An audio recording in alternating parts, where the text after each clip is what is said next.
Social মিডিয়াতে আছি বলে সবাই ভাবে আমি সবসময় হ্যাপি থাকি। আমারও মন আছে, মানে আমিও হাসি থাকি, কখনো কষ্ট থাকে, কখনোই দুঃখ থাকে। সবসময় আর সবার মনটা ভালো থাকে না, তাই না?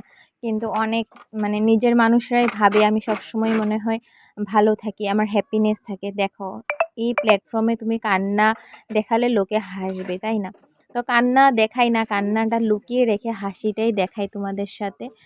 তো হ্যালো এভরিওয়ান, গুড আফটারনুন। তো দেখো, আজকে সকাল সকাল উঠতে অনেকটাই লেট হয়ে গেল, 8টা বেজে গেছে। কারণ আজকে আর ঢাকঢোলকের বাজনাটা আর শুনলাম না।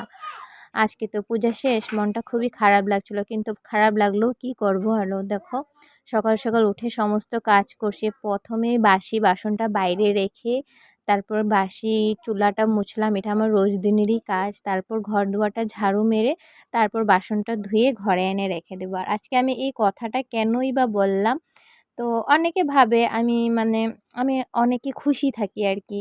সবার মনে দুঃখ খুশি সব কিছুই থাকে, তাই না? খালি দুঃখটা দেখালে তো আর হবে না, দুঃখ দেখালে তো আর কেউ দুঃখ নিবে না, তাই না? আমি যদি খুশি থাকি, সবাই আমার খুশিটা দেখে ভালো পায়, তার জন্য আমি হাসি খুশি থাকি। আমি কখনোই ঘরেও মন কালা করে বসে থাকি না। অনেক সবার মধ্যে খারাপ ভালো সবের মধ্যেই থাকে, তাই না? এদিকে দেখো, বাসন টাসন ধুয়ে উঠান বাড়িঘর ঝাড়ু দিয়ে দিলাম। আর আজকে অনেক কাজ করেছি।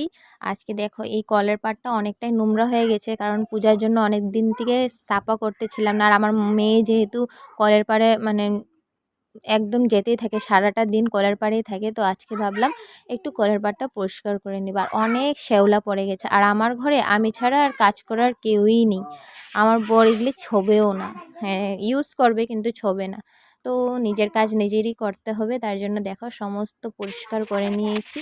আর এদিকে দেখো, আমি যখন আমার শ্বশুরবাড়ি থাকতাম, আমার ভাসুর সব কিছুই করতো, আমাদের দুই জালকে কিছুই করতে দিত না। কিন্তু এখন যেহেতু আমি একা থাকি, তো আমার সব কিছুই করতে হয়। তারপরে দেখো, ভালোটিকে পরিষ্কার করে নিয়েছি। আর আজকে অনেক দিন পর পরিষ্কার করেছিলাম, ওই আমার অপারেশনের আগে একবার পরিষ্কার করেছিলাম, তাই অনেকটা নোংরা হয়ে গেছে। তো বাথরুম ল্যাট্রিন সব কিছুই পরিষ্কার করে নিয়েছি।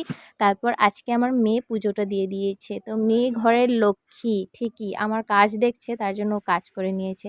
তো আমার হাজব্যান্ড বললো আজকে কিছু রান্না করতে লাগবো না, তো কালকে ডাল ছিল, মাংস ছিল, আজকে খালি আলু ভাজি করলাম ছোটো মেয়ের জন্য আর ভাত। তো এবার মতন টাটা, আবার নেক্সট ভিডিওতে দেখা হবে।